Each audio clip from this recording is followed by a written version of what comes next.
It's time for My Favorite Husband, starring Lucille Ball.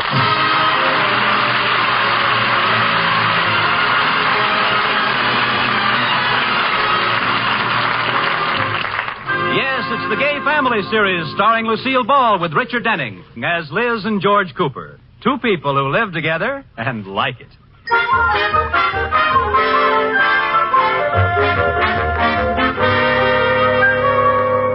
As we look in on the Coopers tonight, they have company.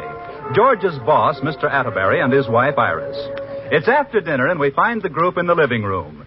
George and Mr. Atterbury are on one side of the room, smoking their favorite cigars, while Liz and Iris are on the other side of the room, roasting their favorite friend. And then Grace pulled one of those famous boners of hers. She didn't. She did. Everybody was playing bridge and talking, and all of a sudden there was one of those silences that just happen, you know. Yes, I know. Get to the meat of it.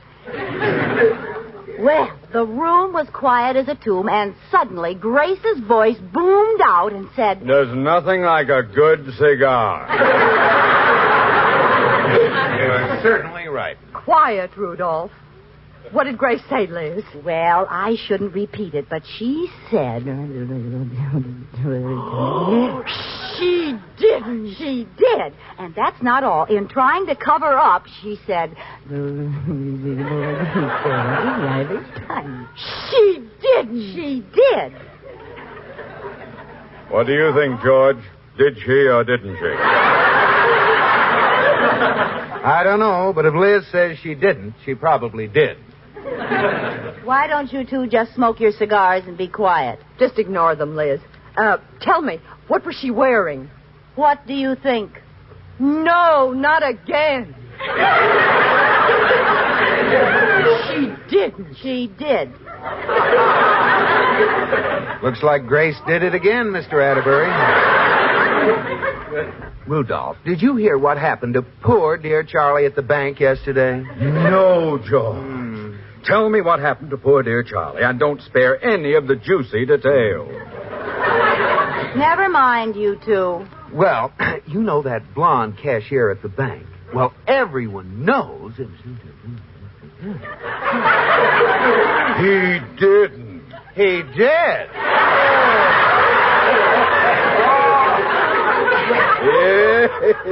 That will do. Tell me, George, what was he wearing? Well, what do you think? Not that old rag. That's enough, Rudolph. Oh, I'm so tired of that gray pinstripe of his, I could scream. Now, George, maybe it's not Charlie's fault. Maybe he can't get the suit off. Maybe his tailor sewed him into it. Break it up, boys. Well, I don't like to say anything. I don't like to say anything either, but... Thank you, Hedda and Lolly. You two think you're very funny, don't you? Well, we were just showing you how you sounded. Meow, meow. I'll get you for this, Rudolph Atterbury. You know they're right, Iris. What? We must have sounded awfully catty to anyone listening. Well, and Iris, there's only one thing for us to do about it. You're going to stop gossiping? No, we're going in the den where no one will hear us. Come on, Iris.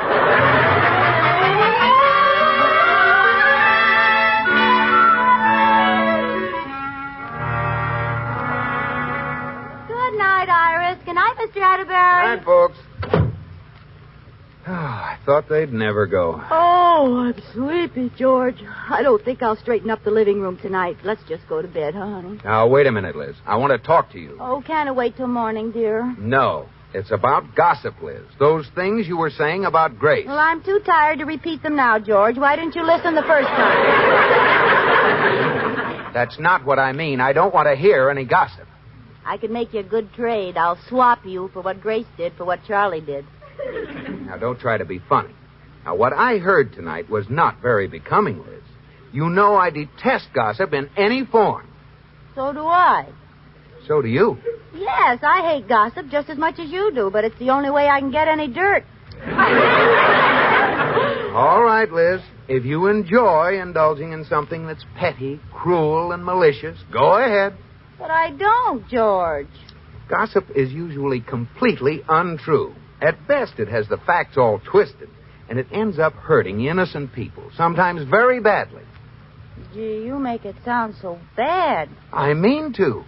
Well, all right, George, I'm sorry. And I promise you I'll never indulge in any gossip again. Good girl. First thing in the morning, I'll call up and cancel my hairdressing appointment.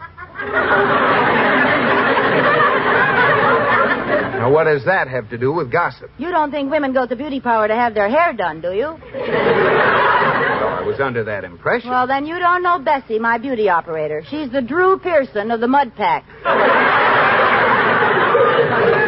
Well, Liz, the thing to do is have your hair done, but don't listen to Bessie. You know, it'll take a little willpower. Not listening to Bessie doesn't take willpower. It takes earplugs. But I'll do it.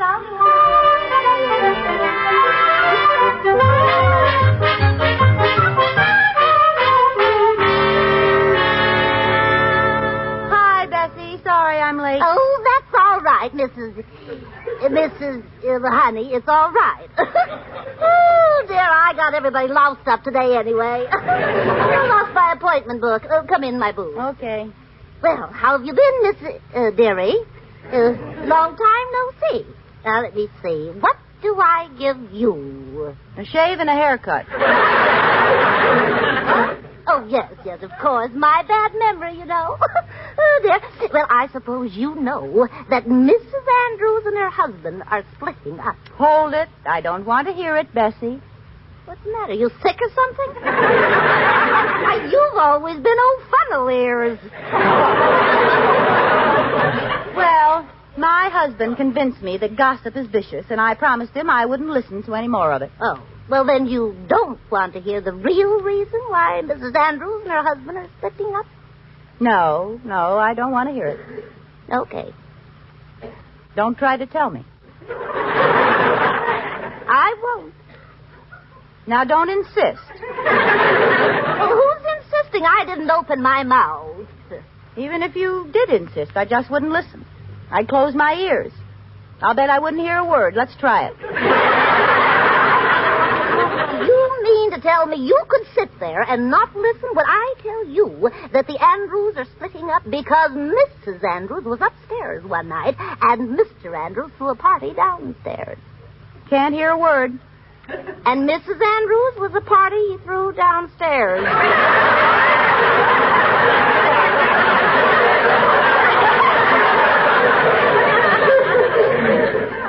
I didn't hear any of it, the dirty bum. Got anybody else I don't want to hear about? Yes, you've just got to not hear this one. It's all about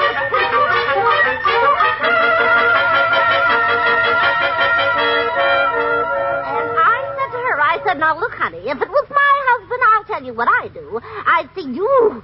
Oh, my gosh. Oh, Mrs. Cooper. What? You. What color was your hair when you came in here? Red. Oh, well, didn't it used to be black? Not since I was a child. Why? What happened? I made you a child again just for tonight. What? Oh, I'm so sorry, Mrs. Cooper. I dyed your hair black. I got a hold of the wrong bottle. Oh, no, you didn't. Bessie, give me a mirror, quick. Here you are. Oh, who's that? You. Me. Oh, that awful black hair. Do something, Bessie. Make it red again. But I don't dare re-dye it for a couple of weeks or it'll all fall out. Some choice. I could be Black Beauty or Old Baldy.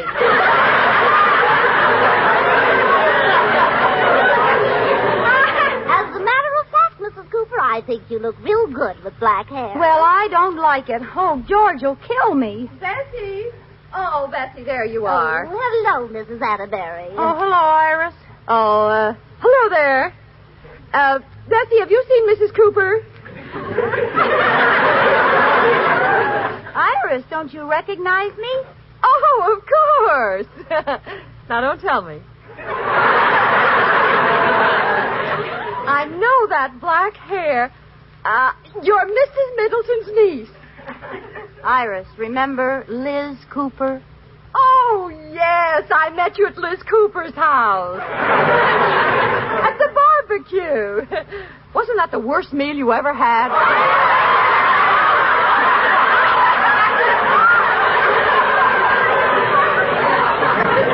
Yes, I don't see how you stuffed down 4 steaks all by yourself.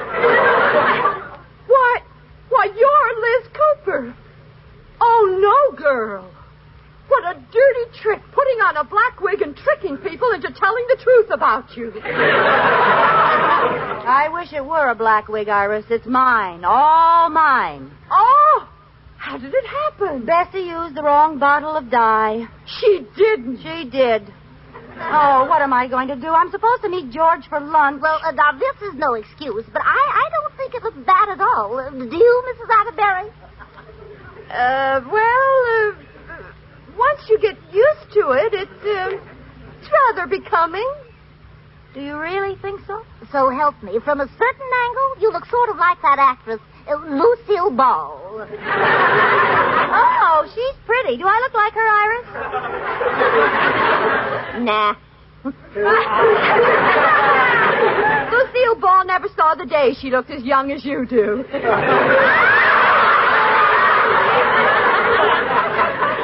Well, thank you, I think.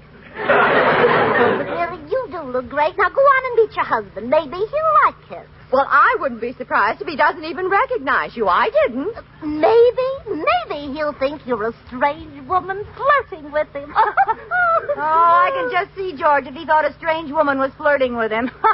He'd run a mile. Or would he? Yeah.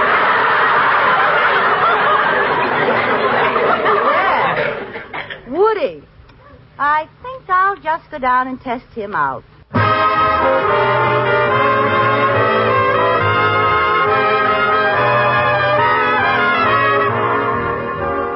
Hello, George. Why, hello? Why, George, I'll bet you don't know me, do you? No, but what's the difference? Sit down.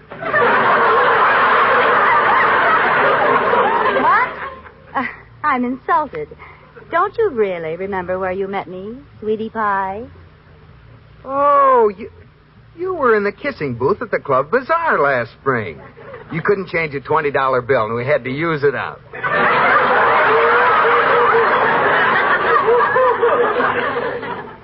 Guess again, I dare you. Yeah, your face looks familiar. Oh, you're the girl who danced at the Club Smoker last winter. What's my face got to do with that? Oh, I know, sure. I taught you to swim last summer when my wife was out of town. No, but go on. This is very educational. Oh, come on. Sit down and tell me who you are. But aren't you expecting someone? No one important. Really? No, just my wife. Oh. And I know she'll be a half hour late. You know, I think I've seen you with your wife. Isn't she a gorgeous redhead with a stunning figure? No, that wasn't my wife. Now, she's short and dumpy. Well. Now, you've got what I call a stunning figure, honey. Oh. And is there anything else you'd like to say? Yes. Where'd you get that black wig, Liz?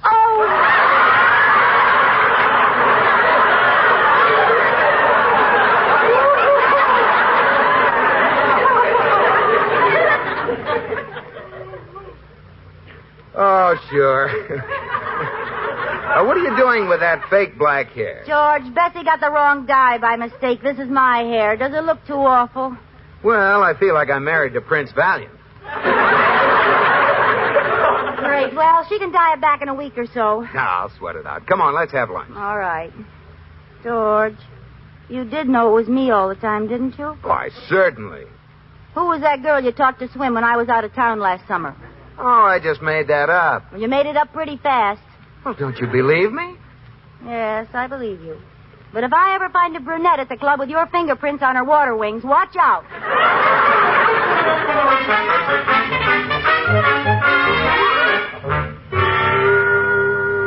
Mrs. Cooper, I just can't believe it's you with that black hair. Oh, you'll get used to it. It'll only be this color for 2 weeks. Then I'll go back to my natural dyed red. Hello. Liz, this is Grace. Oh, hi, Grace. What's up? And now, Liz, honey, it's none of my business, and I want you to realize I'm only doing this because I'm one of your best friends. Doing what? Well, I'm the last person in the world to spread gossip, but... Hold it. If it's gossip, I don't want to hear it, Grace. I'm not listening to that kind of talk anymore. Oh, well, that's the way you want it. That's the way I want it. Of course, this was about your husband, George. Well, what are you waiting for? Spill it. Well, I didn't see it myself, but I got it from Frances, who got it from Gertrude, who saw the whole thing from behind a potted palm. Saw what? George was having lunch in the green room today with another woman. He was? Yes, a gorgeous creature with black hair. Is that all you wanted to tell me? Grace, George had lunch with me today. Yes. What do you mean? Yes. He did have lunch with me. Oh, that's a good story, Liz. You just stick to it no matter what anyone says. But it's true, Sure, Grace. don't worry, Liz. I won't tell anybody. Everybody I was going to tell has already called to tell me about it anyway. Oh, go stick your big gossipy nose in somebody else's business. Well, I was only trying to help. Goodbye. Oh, that makes me so mad. Well, what is it? The cats are howling today, Katie. George had lunch with a brunette. This is the biggest news since Ralph Miller's wife found him upstairs with a downstairs maid. Oh, I wonder who that could be. Well, if I'm any kind of a handicapper, I'd say it was Grace to win and Millie to place. Hello. Hello, Liz. This is Millie. If my girlfriends were horses, I'd make $1 million. What? Nothing, Millie. What's new, I'm afraid? Well, honey, it's none of my business, and I'm one of your best friends, but... Wait a minute. I can save some time. George had lunch with a dark-haired woman at the green room. Oh, darn that Grace. Well, anyway, Liz, I called to tell you don't have a thing to worry about. Now, what do you mean by that? Gertrude saw the whole thing, and she says the woman is old enough to be George's mother. That does it. Goodbye. Another one? Yes, it's not enough they gossip about me. Now they've aged me 30 years. Oh, no, not another. Well, let's find out who gets the show money in the Alley Cat Derby. I don't know how they found out so fast unless someone put it in skywriting. Hello, yes, I've heard it. No, it isn't true, and why don't you mind your own business? Why, Liz, girl. Oh, Iris, it's you. I thought it was one of my gossipy friends. Why, no, Liz, it's me. What's the matter with you? Well, the girls have been calling me. I suppose you heard that ridiculous rumor. Yes. And, Liz, I want you to know I'm one of your best friends. Oh, no. You too, Brutus Atterbury. Frankly, Liz, I'm a little put out. I'm your closest friend, and every woman in town has scooped me. Iris, believe me, there's no truth to the whole thing. You, of all people, should know how it started. I don't know what you mean. That dirty stinker having lunch with a gorgeous young creature. Don't you dare call George a dirty stink. What did you say she looked like? All I know is the girls say she was so good-looking she must have been a movie star. Oh, really? They said she was absolutely beautiful and had a divine figure. Well, finally, an honest report. Go on, Iris. Tell me more. Well, that's all I know, except that she was wearing a low-cut dress and had long blonde hair. Why, that dirty stinker. Honey, I know just how you feel, and if you want to stay with me tonight, it's perfect. What's the matter? Have you snapped your twig? Oh, Iris, I'm just laughing at how stupid and twisted gossip can get. George was certainly right. What do you mean? You know yourself that Bessie dyed my hair black this morning. I was that woman having lunch with George. That's the idea, Liz. Just keep saying that. If you believe it, that's all that counts. Oh, Iris, you're just like all the rest. Goodbye. Oh, Katie, why do women have to act like females? Men are just as bad. Well, I'm going to teach Iris a lesson. What do you mean? I'm going to start a little rumor about Mr. Atterbury and let Iris see how it can get all twisted up. Hello? Oh, Grace, this is Liz. Listen, you know that I'm one of Iris's best friends. Yes, what's the dirt? Well, I just heard that last Wednesday afternoon, Mr. Atterbury had a Coke with his secretary in the drugstore. No. Yes, and that's not all. 1 Coke, 2 straws. Well, go on. Don't stop now. Well, I don't have the rest of the story yet, but it's a pip. So don't breathe a word till I call you back. Oh, I won't. You know me. That's what I'm counting on. Goodbye. Mrs. Cooper, that's not much of a rumor, just that Mr. Atterbury and his secretary had a Coke together. Katie, I only planted the seed. By the time the girls get through cultivating it, it'll be full-grown poison ivy.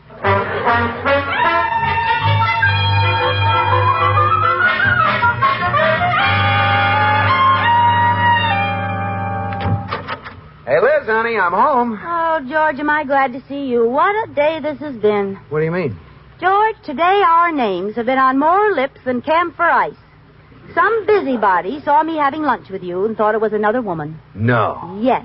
You should have heard how they got the facts mixed. One report claimed I was beautiful enough to be a movie star. Isn't that funny?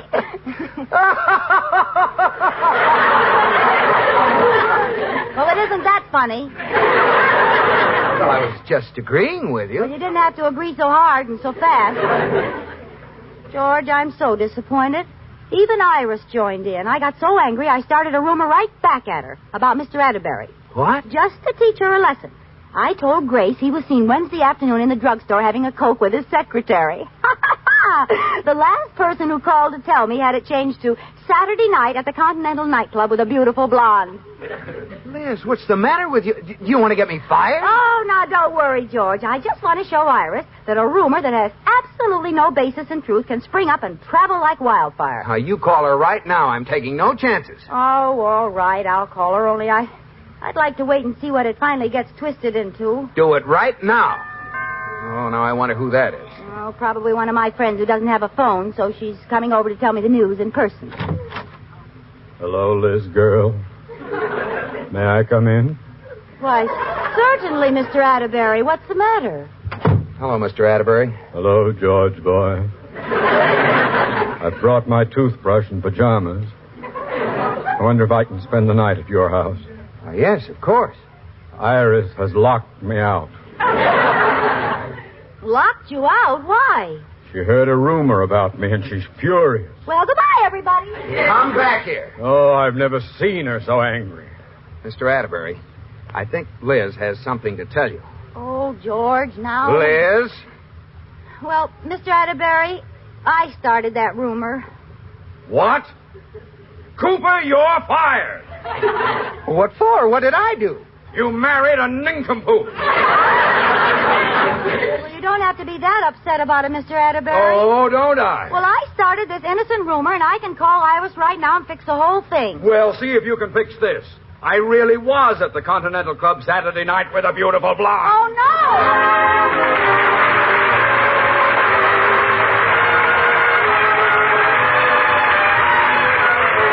My Favorite Husband has been presented through the worldwide facilities of the United States Armed Forces Radio and Television Service.